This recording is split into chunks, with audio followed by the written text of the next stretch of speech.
So I think, I'm not sure how many of you follow A16Z or YC right now. I think everybody keeps saying, talk to your user, talk to your user, talk to your user. Anybody wants to take a shot who has talked to at least 100 people, that how does it help you right now in terms of building your product? Spoken to 50. Spoken to 50. And what was the insight? I've pivoted twice. And in how much time? Few months. Few months, fair. So mine is a B2B product, but I've spoken to like 6 people. And yeah, from there is where my idea kept getting refined. Fair. You wanted to? Yeah, we talked to around 200 people and pivoted to other solutions. And in what time frame you pivoted? Around 25 days. Fair. I think one thing that these guys have mentioned, I think A16Z has now been more vocal, that talk to at least 100 to 1000 people, not just 5-10, because they want statistically right answers to come up when you're talking to your users, right? And not just A16Z, but everybody. So one of the things that happens in India and globally also is that the moment you raise a VC dollar, right, the first check, or let's say in the first 4-5 checks, one of the checks actually goes out to a market research agency, which essentially goes out and then talks to your user. Just to give you an idea, each interview that they do for you in India costs about 10,000 rupees, in US cost about 20,000 rupees, right? So every interview that you're doing essentially is having that kind of price point. It is priced very heavily right now, and these interviews do help a lot of companies. I was having a chat with somebody at Google yesterday. Google right now for Play Store ka any feature development does anywhere around 100 to 200 qualitative calls to first figure out what questions to ask, and then does about 50,000 questions in each region, 50,000 interviews in each region, right? And the reason why they do 50,000 is because that is what essentially gives them signal of what to build next, and what they are thinking of is essentially in the right direction. So not just these VC companies, one of the core things that you do when you think of starting a product is essentially to start with talking to the users. We have seen this happening with the Indian ecosystem as well. If you have heard any of these founders, they will also keep saying that, hey, talk to user, talk to user. I think Meesho is one of the significantly larger example of how they've pivoted multiple times over the period in last, I think 10 years that they've been alive. They've pivoted, I think, about 3 times. At one point in time, I think in 21, 22, they were burning significantly high amount of money, and everybody thought that they'll go bankrupt, versus they were actually thinking of pivoting into a different direction. The whole insight came from actually talking to the user and not really iterating on a whiteboard. They went out, started talking to user, and that's how the whole insight came in. The top companies globally are essentially built by talking to users and not really sitting in the office and then doing anything in the whiteboard. So one of the core advices that people give is keep talking to the user. I think the problem is that nobody says how to get those users to talk to. That's what I'll try to cover, at least from my experience, and then how to structure up those conversations. I think let's start with why is something that we've already covered. I mean, just wanted to check everybody who's building right now. Can you just note down what is the insight that you have that made you decide to build that particular product? I mean, if you guys just can take a second and then write down. I mean the thesis. The thesis, yeah. Why did that thesis even exist?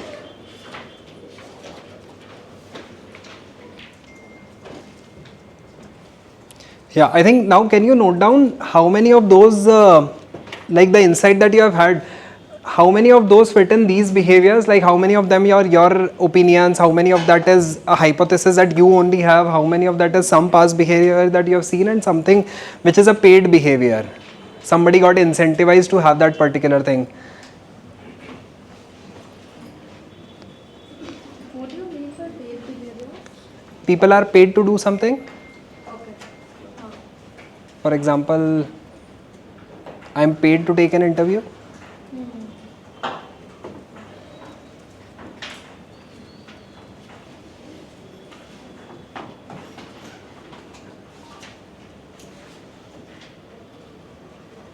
How many of you have opinion that you have a basis on which you build the hypothesis? Fair. How many of you had just a basic hypothesis that, hey, this is what I want to build, and then started building? One person. How many of you have seen past behaviors of users? Fair. How many of you had seen paid behaviors happening? Fair enough. I think the only one which stands true is some past behavior. Everything else is basically a lot of junk because these are behaviors which are triggered by something else. I mean, in the sense that opinion and hypothesis is something that you have. Maybe the users won't exist in that situation at all. I'll try to cover it with an example. So, how many of you feel that token is significantly more expensive in the current agent time for coding? Like, how many of you feel tokens are expensive for building stuff? How many of you are now on open source right now? How many of you have self-hosted versus on cloud?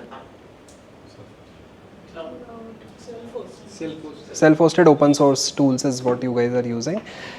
Interestingly, what is happening in the larger ecosystem right now is that people are not switching to open source at this point in time. So as much as this hypothesis looks very good that hey, open source should be the next big thing, globally token utilization is about 30% on open source right now. Out of that 30%, maybe about 95% is just concentrated in China.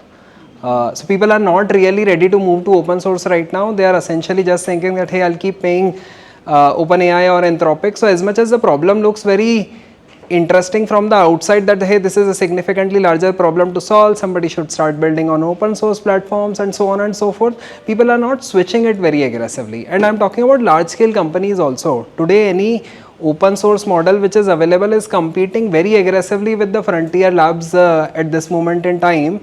But the larger workforces are not moved to open source at all, which basically breaks the whole hypothesis that maybe we feel that this is a good thing to do, but people are not switching over there.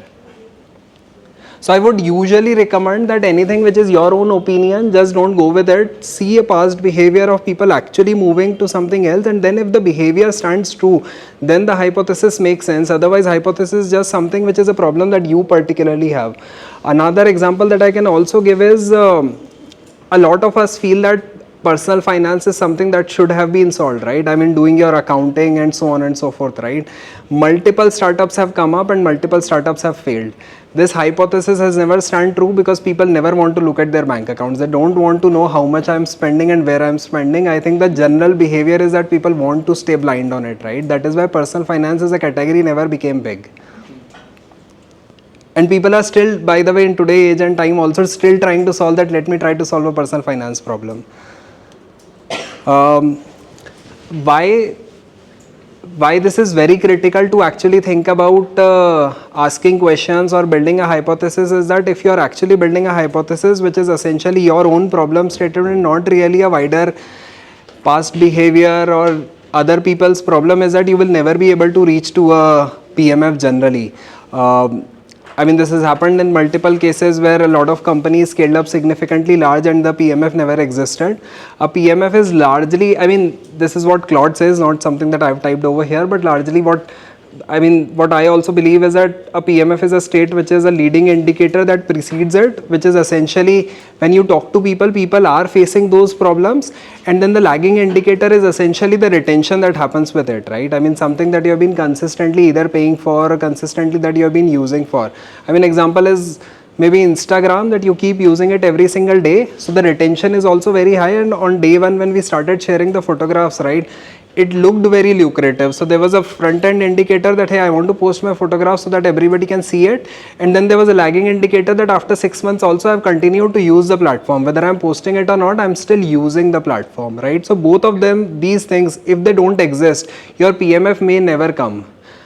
In the today's time, PMF has slightly become something that you have to keep figuring out again and again because the world is changing significantly faster. So let's say today the PMF that I have may not exist after 6 months. So the whole user talking is something that you have to consistently keep doing even after figuring out a basic PMF. If people are interested in using your tool, or let's say the problem that you're trying to solve, if people are able to resonate with it, maybe the problem won't exist in 6 months. So if you're consistently talking to your user, your features that the user need or the problems that the user is facing can consistently evolve.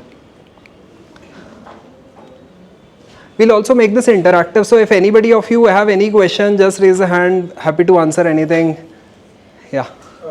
You put paid behavior and past behavior separately. They can often intermingle. So I put paid behavior and past behavior separately. But they can sometimes overlap. They can. And my question is, how do you look at them differently? Like, I'm not able to kind of segregate past behavior that is not paid. In a lot of tools, you may never pay.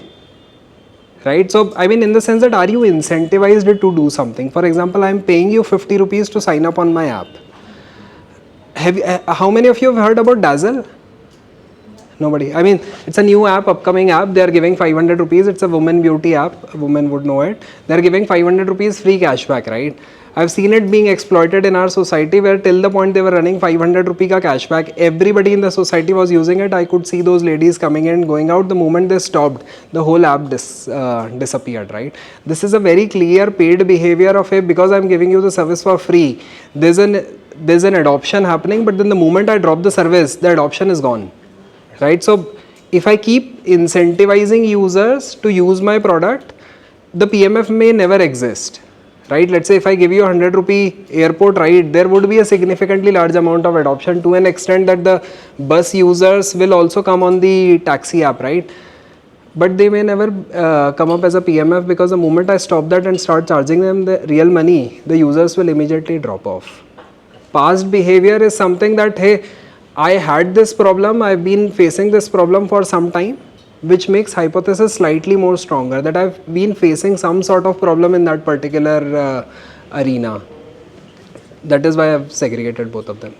You wanted to ask something? Yeah. So you were talking about this PMF moving constantly, right? So this is something that I've been facing a lot. Like when I started, even before I left my job, I was constantly doing a lot of research and talking to users, and I could see there was a clear problem in that space. So when I started building the entire thing and then thought of, okay, now this is the right time to make the jump and start building it, then I realized again, Claude has come up with a new thing, and it's again, people just became very much aware that this can be done, and they started building their own system. So again, I had to figure out like what else can be done. And what I feel like, once this process is repeated too many times, right? It's just you can never be certain what will work or what will be there after 3 months or 4 months. So what do you think is the most sustainable thing to look at? Because things are just changing, right? We can build anything, we can talk to 100 users, but again, if the problem does not exist, what next to them? Again, it's like we're starting from scratch. Some problems Frontier Labs will completely kill it. For example, I think legal is one thing which Frontier Labs are very aggressive of right now, or let's say memory problems and a lot of things that Frontier Labs can solve significantly faster, right? I mean, if you're essentially competing with a significantly well-funded company, which is difficult problem to solve, because they have a lot of money, they can keep building, and then you will keep going out of PMF. And I think you're essentially not going out of PMF, it's just that the user is shifting to another app which is more widely being accepted and they have more features which you don't have right now. This problem you can't solve. I mean, if you can't pivot or figure out another problem that the Frontier Labs are not solving, then you might end up dying. By the way, in the current times, it's also good that you can fail fast, right? I mean, previously I think Harkirat was saying ke talk to 10 users on Monday, build it for the whole week, and then next week you move on and then chat with those users that do you want to use those features. That you can do in 24 hours today. Like you can talk between 10 to 7 to all these 10 users from 7 in the night till midnight. You can build the feature and next day itself you can go and talk to those users. So the iterations are significantly faster. That will lead to some sort of PMF kicking in. But if you're building any product which the Frontier Labs are also having in their site or on their roadmap, then your product is at risk of them launching it and you evaporating over the period of time. But let's say if you're building something which is not there on their roadmap, they are not building at this point in time, then you can keep iterating faster enough. I mean, you will get to a position where they won't be able to compete with you. Like let's say primary research, right? Today, I mean, the reason why we are having this session is that none of the Frontier Labs can actually solve this. Synthetic research has been completely solved. Today, if I want to build a hypothesis, I can actually go to a Claude or a Perplexity. They can give me a high-level thesis. But what is happening in Indiranagar, I will only get to know after talking to people in Indiranagar. I will, like, Claude won't be able to get there, at least not in next 12 months for sure. For D2C brands or consumer tech, right? Like in your opinion, where do you think monetization fits compared to PMF? If let's say the problem is real, then people should pay for it.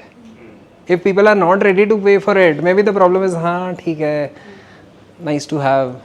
So then you can't really claim You've got a actually PMF. achieved the PMF. Huh. I mean, obviously, see, there's no one formula that fits for all, right? I mean, there are companies who build the business on 4 customers and then go public, right? I mean, there are large defense startups who've just got 4 customers. There are large infrastructure companies who've got 2-3 customers and then still building it. So there's no one formula that fits all. There are companies such as Instagram which never ask for money at all, right? But it's a good test to do that. Okay, you offer Something. your service for some money, and then if they really need it, you can Then they actually should pay for it, Yeah. right? I mean, that is one of the things. And then are they so one of the past behavior problem statement also is that have they paid for those kind of services in the past, right? If they have paid for such services in the past, then if they are not paying you, maybe you have not cracked the problem statement clearly. Okay. Yeah, yeah. How do you do these customer conversations in B2B space? Because you said that, let's say, if you're talking to some customer, Huh. single user, you can talk to a lot of them. Huh. But in B2B, if you're solving a problem for, let's say, one business, then there you cannot, I mean, the cycle times are very big also. So how do you do that? We will any which way cover this, but let's say if you can be slightly more specific, what are you building, and then maybe we can have slightly in-depth conversation on that. Right now, we are in a problem discovery phase where we are talking to hospitals, seeing in healthcare what problems they have, mostly admin-related tasks. So yeah, that's where I'm coming from. Previously, we were doing some computer vision analytics in restaurant space, but that didn't really turn out to be well because they were not paying us that much amount of money. That was not making unit economic sense. So we learned from the restaurant space, okay, the cycle times in B2B are in fact very large. So the same thing we want to do in healthcare. We want to understand what are their problems. So that. But let's say if you're trying to solve maybe an operational problem that a hospital has today, right? If they are not able to say that they don't have an operational problem, like I go to a hospital over here, there are like some 10 hospitals, and I think Chenmai Michel Hospital is the name of the road also, right? You go to the hospital, you reach out to the ops head, he or she will be able to tell you this is the problem statement that I have. Interestingly, they also have connects available. For example, I know somebody who heads the operations for motherhood, and she knows Rainbow hospitals also, and Rainbow would know some other hospital also. So you can set up link one by one and get to multiple users. Like if the conversation is striking, right? I mean, if you are able to solve something, you can request them that can you connect me with somebody in the hospital, or just walk into the hospital. Matlab, that's the easiest way to do, right? I mean, there are 100 hospitals out there. You need a sample set of 100. Maybe you can just walk into those hospitals and then just ask for the head. My question is how to evolve asking the questions to the customers, because everyone has their own needs. For example, in my case, what we are doing is for the voice AI, and we are trying to figure out with the startups first that what is their pain point, and then we are moving forward with the mid-size and the enterprises. So, want to know how to evolve because every company has their own needs, and how to come up with the averaged out of it. So, fair enough. So, I mean, I think hypothesis building is something that you'll have to start doing that, hey, why am I even building in voice? Like, why do you even feel voice is gonna be the thing that you want to solve into? And once you actually get a hypothesis that, hey, like in voice, maybe customer support is the most accepted thing right now, right? Customer support, collections, these are the use cases which are working out right now, right? going to the voice AI testing. Voice AI testing. So, in the sandbox. That is more like a security which most of the enterprises Are the only ones who have. And have they adopted voice AI already? I think they are in the talks with our customers right now, so not sure. If they have not faced the problem, then you are always in a jiffy that maybe. Currently the segment is that the companies that are building the voice AI, they are facing the challenges. So we are fixing that out first. And then as the enterprises will deploy it, then we will talk about. So let's say a company like Bolna maybe, for example, right? Fantastic. They are already your customer? Yeah. So everybody like Bolna should be your customer? Should be, if not today? They should be facing this problem at some point in time. Yeah. Then maybe you can start with them first and then let the lag come up later on, right? So today if I'm not implementing Bolna, I may never be, or let's say if I'm not implementing voice today, then having this conversation is just like I've been drinking coffee all my life and you're asking me, hey Ishan, do you want to have a chai? Like I've never tasted chai. It's a conversation that, hey, when I really feel like it, maybe I'll have it, but today I don't want to buy that because I don't have a clear requirement. There's no point having those conversations. I think qualification of the interview, by the way, in the research is significantly larger amount of job that you should be doing on consistent basis. I'll be covering that in the other slides as well, but one thing that you should be looking at is in last 12 months have I faced that problem or not. That should be the starting problem statement. If I've not faced the problem, then maybe you're selling or talking to the wrong guy. Maybe the conversation should just drift off. It's not worth having the conversation. Like I love working remotely from my home. Somebody trying to sell me a desk here will never be able to do that. Like I've not faced the problem in last 12 months. Like the things evolve over time. No? Like, But you're selling something that I will have a problem in future. yeah. And I don't have that problem today. So what are you solving for me? Matlab, you're trying to solve something that, like, yeah, I want to go to Mars, but I don't have that problem today. Like I don't care how do I get to Mars today. Like, where I mean, the customer interviews or interactions are actually organic. You start off with asking them what they're facing, and then you let them speak. matlab, one of the things that you need to have is that, so let's say you're solving voice security, for example, right? And let's say Razorpay is now doing a lot of conversations around we want to do the payments with Swiggy and so on and so forth, right? Ask them, is security a problem statement for you on voice today or not? If they are saying no, it's not a problem, then you are getting into a wrong conversation. You are trying to force fit the product or the problem statement which doesn't exist for them. I will still listen to the whole conversation and will never become your customer because I'm not facing this problem at all. Like, what am I solving for? Right? I mean, even if I decide to buy your product, what am I really solving for? Even if I pay for this month, I won't continue from next month onwards. So it doesn't make sense. Yeah.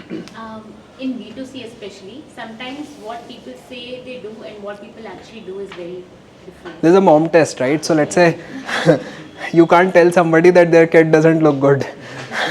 It's a significantly large amount of problem, and that is why you start with problem statement. Like if in D2C also, like what products are you guys building? Or let's say Fashion stylist, AI fashion stylist.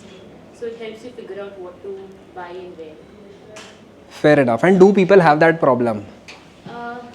Yes. So from my conversations, yes, they do have a problem. Huh. But also they're habitual to behave in a certain way.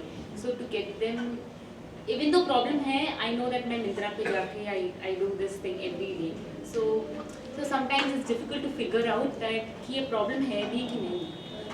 But नहीं होगी ना क्योंकि But बोल रहे हैं कि है, but usage में नहीं दिख रहा. तो देन आस्क के पिछले 12 महीने में डिसीजन लेने में दिक्कत कब आई भी है कि नहीं आई है? खरीद तो लिए कपड़े. जैसे this I know a company called style.me which failed in this category in last 10 years, many of them, right?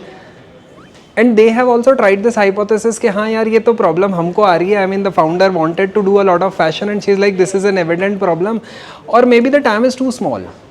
Like maybe it's for like people who want to dress up very nicely every single day and they consistently buy every third day, right? I think the frequency of the purchases also maybe matters in this category. Let's say if you ask me, Ishan, do you have this problem? I might say yes, I want to look good, so I have this problem. How many t-shirts I've bought in last 12 months? If I say the answer is 2, then the problem doesn't exist, right? I mean, you need to understand problems in more depth and maybe ask questions around framing that how does that problem look like, right? If the, yeah, fair enough, fashion is a problem, but if my purchases are very limited, then maybe the problem doesn't exist. You want to have a very repeated behavior on these kind of things, and if repeated behavior in once in 6 months, then maybe the PMF won't ever come in. Like for a 1,000 rupee t-shirt, will I ever bother about coming to another app, or I'll just go to Myntra, select some color and then directly order it, right? I mean, you can ask questions around whether that problem exists or not.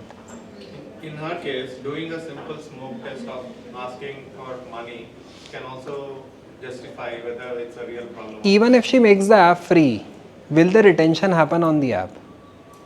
It won't happen. Let's say, or you have to have very targeted user, like you're going in Bombay, very targeted industry, those kind of users. And are they also having this problem or not? If they are not repeatedly buying, like I would have this problem if I'm buying 3 t-shirts per week. If I'm buying 1 per month also is okay, I think, for me. But I don't know. spending a lot of time in buying that one t-shirt. Because you're buying a t-shirt, you know, okay, I want this. I go to the site and I buy it every time. But if you have to figure out, okay, I have an event, what do I even wear to that event? And so you end up spending hours trying to find the right outfit for the event. Then There's another kind of research, by the way, which happens in consumer industry, where they actually open up the wardrobe and actually see how the wardrobe looks like. And they do these studies at scale. So let's say if you look about an MDH ka masala, right? They actually figure out ke where are you keeping it in your kitchen. If it's not kept in the front, then the brand is diluted. Like if I've kept it in the end, then maybe that masala doesn't bother, at least in my household, right? You might have to start getting into those kind of research that actually open the wardrobe and show me how many clothes do you have. Like if I have literally 5 t-shirts, then the problem doesn't exist and there are many people with those kind of. I think the problem exists when my wardrobe looks like I have 100 clothes and all 100 are good for the party, right? Then what to wear, right? What will, and then maybe 100 different parameters on those clothing, crowd and all those kind of things. I don't know, maybe I think I'm